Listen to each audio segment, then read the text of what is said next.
Hello everyone, my name is Vytautas Bikauskas. I'm an artist and designer from Lithuania.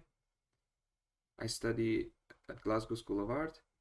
Uh, I study interaction design, so art and technology combined, currently in my second year. And today I'll be talking about new media art, and particularly new media art during isolation, during periods of crisis. What impact does the fact that everyone's suddenly on digital devices have on new media artists and the practice? I'll also touch on how new media is naturally collaborative. I will go around this graph from starting from the left, and all of these links will be available and shareable, and I encourage you to check them out for yourself. And it's in the spirit of the talk to keep this open. So I'd like to begin with talking a little bit about what new media is. So here we're thinking of new media as the convergence of media and computation. So the development of media in the 20th century, development of cinema, television, radio, digital photography, all of the things that we associate with media suddenly meet with the development in computers, in computer science and computation. And so computers are really developing during the Cold War. They're important to the military as communication tools and also as functional tools. And really, after the 70s, they start becoming more available to the general public. People start having them at homes. They become portable, and of course, artists catch up and start exploring them as this fresh new medium and pushing it to their fullest potential. So, aside of this general idea, the 5 principles of new media, based on the theory of Lev Manovich, who's a prolific writer on new media in general. So really, these are the principles that constitute a new media object, but they are not necessarily all 5 of them in every single object. It can be a combination of them. So to start off with possibly the simplest one, the most straightforward one, numerical representation. So that really refers to the fact that ultimately digital objects and new media objects are binary. They're reducible to numbers. They operate in computer logic on numbers, and they belong to computer language. And so Lev Manovich compares human language and computer language, and talks about the ways our language is discrete, but this of course can be argued against. There's a certain fluidity maybe not present in computer language, but yeah. And then we go to modularity, which is the idea that parts of a digital object, of a new media object that constitute a whole, can be separated and not lose their identity, right? So they can both make a whole and remain independent at the same time. So a good example of this are pixels making an image. So the pixels can be separated and still remain bits of data, but they can also make a whole image. Then we go to automation, which is the idea, especially important to creative practice, that during the process of making of a new media object, not at all stages artist's intention is what is realized to the fullest, right? So some of it is done by computers and is automated to an extent, and the artist just sets up the system and watches it happen. So we can talk about high levels of automation, something like artificial intelligence, right, or machine learning, where a data set is fed in and then lots of output comes out. And then we can talk about low levels of automation, something like software and using tools like Photoshop tools. So it's not that we sort of comprehend and intentionally use every single part of the process, right? Some of the tools just do things, but our intentionality is always present in a very clear way. Then we go to variability. This is the idea that a new media object can exist in multiple states at the same time or multiple formats. So think about digital format, something like a sound file, so a visual sound wave can also be transcribed into frequencies, can also exist as an audio file that you can hear, right? And these are all valid sort of formats of the same object, and they coexist together, constituting the one, right? And then all four of these get sort of wrapped in this idea of transcoding, which is especially important to what I'm talking about here, is the idea that new media objects really have two sides to them. There's the human side, the cultural side, that belongs to the social realm that we interact with directly, and this cultural side forms the other, or informs and frames the other side, which is the computer part, right? It's the one that we might not engage with or interact with that intimately. Some things just happen outside of our language, and outside of our realm. And I argue for basically as intimate examination of this relationship as possible in creation of new media. But as an artist, I'm particularly interested in internet art, software art, and creative coding. And by internet art, just mean art that's created for the web, that exists on the web, that utilizes the natural properties of internet. So, internet really blows up in the 90s. Tim Berners-Lee introduces what we now associate with sort of internet, introduces the protocols, the HTTP, the hyperlinks that make the web as we know it now. And these early days are really optimistic. The internet is thought of as a place not only of sort of communities interacting on the top level, but also a place that is made collaboratively, by everyone. And artists, of course, react to that and catch up and explore, and use the internet, again, to its fullest potential. By software art, I refer to of art that is made, that doesn't end up as a single art object, but as a tool for others to use, when creates these chains of collaboration. And then by creative coding, I mean programming that is not necessarily meant, or oriented at functionality, that is aimed at experience, and sort of creativity. So I would like to look at just a couple of examples of early internet art, these optimistic days. So one of my favorite web artworks ever is this website called jodi.org. And if we go here, it's really this labyrinth of hyperlinks, that you can interact with and explore. It's almost endlessly deep, and so it has this single state that everybody accesses, super shareable. The link exists for everyone, and yet it offers a unique experience for every person exploring it. And it is made with the simplest means, so it just shows the powerful nature and the optimism of the early web. And I discover things about it still now, so I encourage you to explore. And then another one, are what are called multi-user domains, and they're again made with the basic tools, right? They're mostly text, and they exist still now. Role-playing games that are accessible to online communities, people who have their online identities, and refers also to anonymity of the early days of the web, and how it was thought about. And you really tell stories together, and again, it's super shareable, super accessible and open. It just creates communities around, and sort of localizes a internet as well, claiming internet space. So if you're interested in internet art and sort of exploring more, I have two links to anthologies, wonderful anthologies, and just to explore artworks. So Net Art Anthology was created by Rhizome. It started by Rhizome in the 90s, and it collects and archives internet art. And why is it important?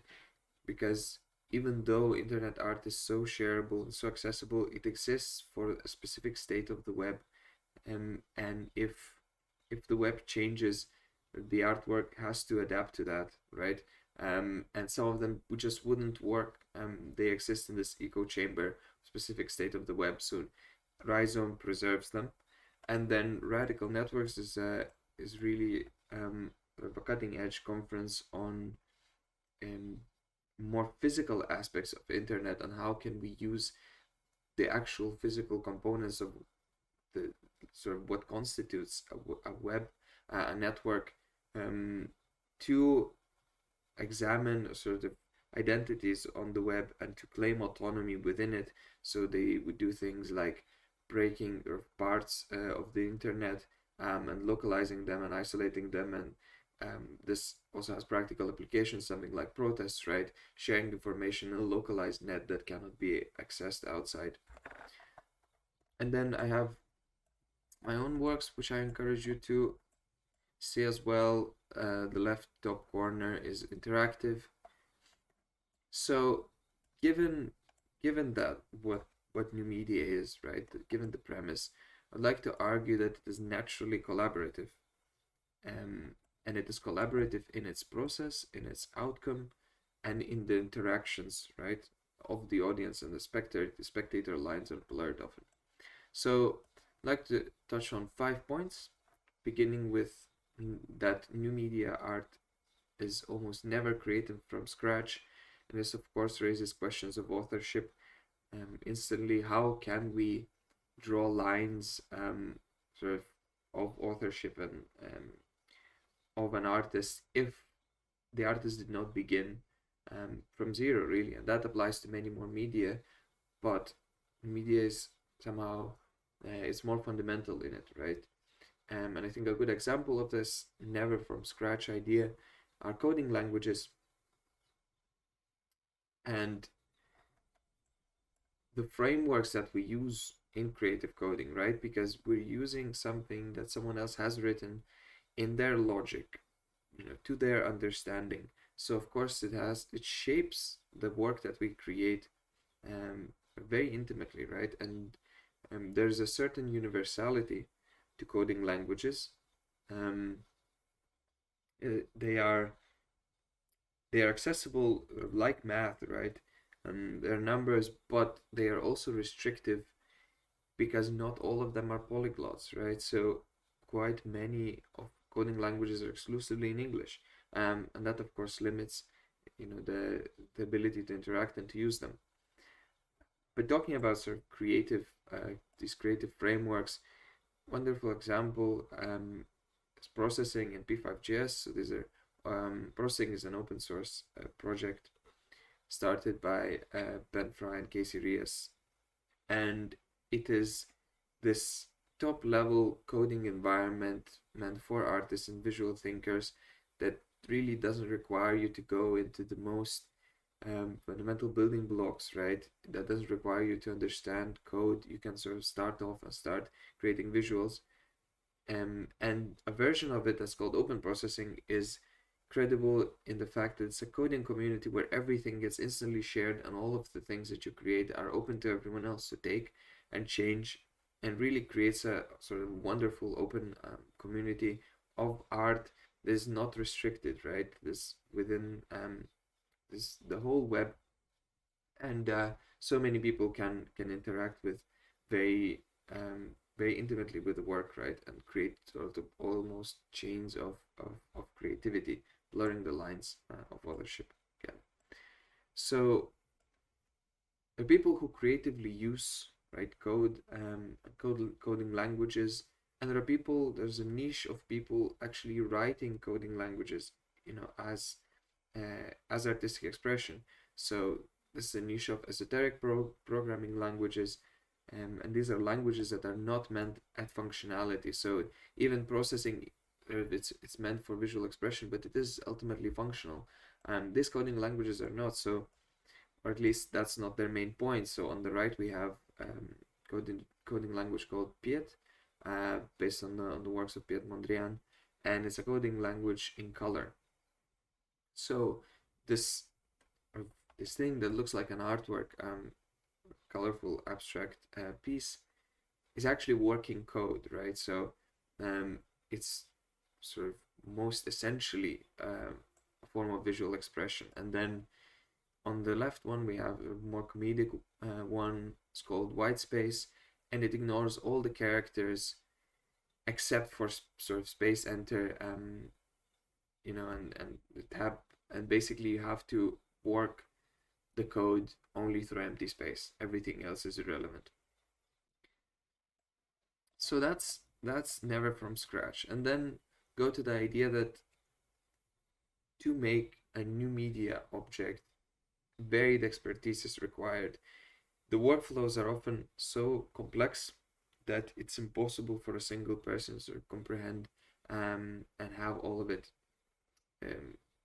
internalize all of it. So the story of Yuri Suzuki. Yuri Suzuki is a famous new media artist who came around to Glasgow, did an exhibition, and with my course we went and we sort of realized that to make the works that he makes, you have to have a massive team, right? And so he made these took these everyday objects and turned them into musical instruments with digital technology, right? And he is the flagship or sort of his brand, right? And this comes to a very negative point, that new media is so collaborative, but if that collaboration and if that shareability is sort of not attributed, it just becomes, the single person can become very possessive of the works, the author, right? And in order to sort of make these artworks, right, artists will have to use have to speak a language that can also span all of these expertise, right?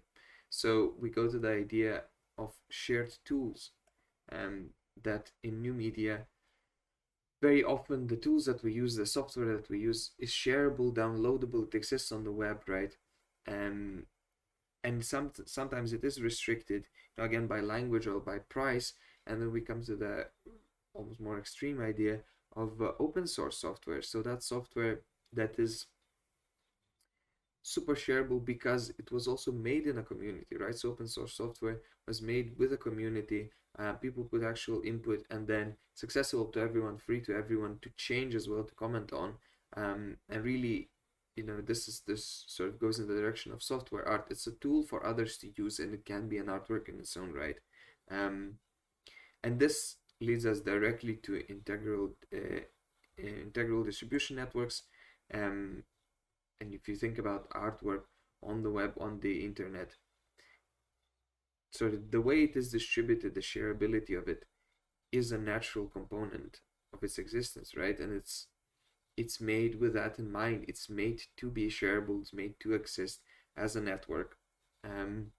So the fact that it can be seen by many and that can be contributed to by many is really what also makes the work. And it's also about circulation. It can go everywhere, and it's meant to go everywhere, right? That's the nature of it. It's not meant to be restrained to a single existence. And that leads us directly to shared spectatorship. So a lot of new media art is interactive, and it is interactive in different states of the process, right? Of the creative process. So some works sort of you can only see and interact with at their final stage as an output, but really, many of them you can interact at different stages and change the way the final output is perceived.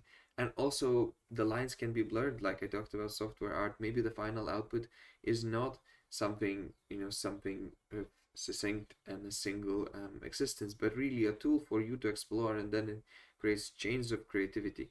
You can use it, and then you make a version of it, and somebody else will use that and make a version of it. And it is ultimately sort of most essentially shareable, right, and not restricted. It's in its interactivity and the fact that these lines between creator and the audience are almost completely blurred. Right, so given how collaborative new media is, what does it mean to new media? What does isolation and crisis like this mean to new media? Because what really, what happens functionally is that suddenly everyone is thrust into digital space, right? So everyone ends up in a virtual space. The physical space is exchanged for digital space, and we do it involuntarily, and we suddenly have to digitally collaborate. even people who even people who were aware of sort of digital collaboration, right, who used it before, suddenly do it without choice and have to use the tools that everyone can access, right, not only the ones that they choose. And there's a form of digital necessity. Either you participate and you catch up, or you're out, right? Especially in situations like these. If there's no way to physically interact, you have to be active digitally, or you're out of the market. The market encourages that. So everyone's online, everyone's in digital space. What does that mean to artists creating there, right? And this leads to this less positive idea. I was talking about new media mostly from a positive side, right? To the fact that it's within the name. The new refers to novelty, right? New media runs after novelty. New media artists seek out the novel things and new things, and it's unsustainable in that way, right? It tries to be fresh all the time, and it becomes a slave to novelty. So if suddenly everyone's online, everyone's digitally collaborating, because new media artists sort of held digital collaboration, you know, particular to them, dear to them, particular to new media. So how can we seek out the new? What is the new, right? Maybe we have to think about it differently now. And I argue that, it leads to new responsibility and new questions. And we have to sort of approach it not with the same attitude that we had to digital art and to digital creativity, but look for more collaborative and more open ways of working with the people that don't use digital media as well. Because really, functionally, for digital artists, this isolation only means that everyone got online and everyone is suddenly reachable, right? These networks are just almost endless. They're endlessly active. Everyone's connected. So this new responsibility, I would like to look at two forms of it, basically. One being new media artists can spread the word and spread awareness about creative use of digital tools, right? And even the simplest ones. And it matters because it's a form of claiming autonomy within digital space, within digital workflows. Because if we think about the companies, the structures that are able to organize, right, and the software that is needed now, and that put you into these positions that you didn't choose of digitally collaborating, if we take the software at its face value, if we just use it as it was given to us, we will not be able to sort of claim any authenticity or identity within it, right? And the power that is given to these structures is immense. It's endless. So there's a reason to try and creatively use and engage with even the simplest digital tools. As an example of this, these are folder poems. I call them folder poems that I made. It's more of a symbolic example, but it just points to the general idea, right? I just used folders and naming them, and the simplest interactions on Windows with these folders, right, to create sort of small conceptual poems. And there's almost nothing more boring than digital bookkeeping, right? And that's precisely the reason to engage with it. It's because it puts you in an automated state if you don't, right? There's something automatic, and there's a loss of freedom and creativity within these workflows. So I think it's important to encourage people to engage with all of the digital tools we use and seek authenticity within them. And a sort of more bigger scale example is a project that I really think is very important. It's called Feminist Data. It's an ongoing project by Caroline Sinders. and it's about looking at artificial intelligence and how artificial intelligence, how it works, the whole process from start to end, at different stages. So collecting the data, labeling the data, feeding it in, training the algorithm, getting the output, and the fact that while it is a highly automated process, and we think about it that way, really there is a little bit of interaction and intention at all stages, and this little bit accumulates, right, and comes out in the final stage.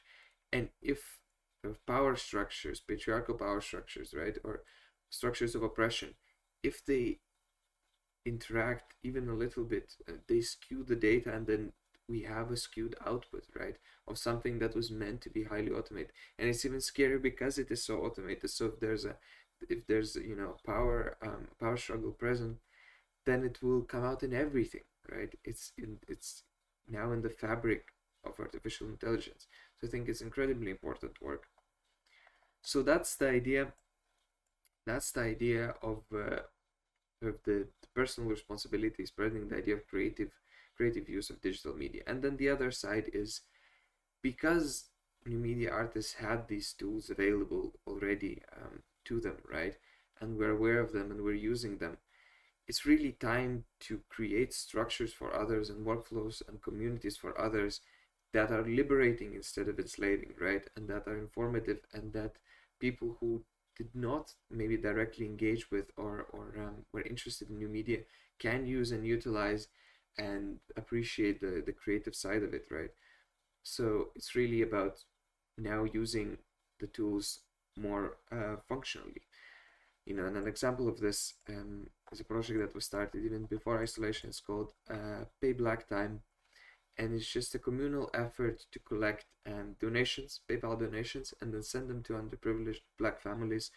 And it is not as aestheticized, and that's the good part of it. It's functional, right? It's just using social media, social networks in a creative way, in a socially constructive way. And then another older example, just to refer to the idea that really these tools were present and people were thinking about, we need to revisit them, we need to pay attention to them, is this project Nest, that creates sort of a version of the art market, of the art world, that that is like a web, informational web, that helps artists, and it's more independent. Basically, it's this independence seeking out of galleries and making networks, right? And it's really a social project, an ongoing one, right? So to wrap up, I have created this server that I would encourage you to look at, and basically the server, it shows everyone that's currently connected, so I can go, and now it's just me, right? But if there was someone else connected, I would see another one, another person, and visit it and see, maybe somebody's waiting out there, right? Somebody who has the link. And it's just a symbolic reference to this idea of creating communities, and joining people together online. Yeah, and to we have to remember that all of this sort of sounds positive, but really we are dealing with isolation, with the state of isolation, and the mindset that we are in now. So it's all really a struggle, right? And a lot of this can be dry, and this creation of and use of digital tools, and we can only try and encourage and support people to use it more freely and to liberate themselves, and to maybe feel better in digital space. Thank you very much. I hope you enjoyed the talk, and have a nice day, everyone.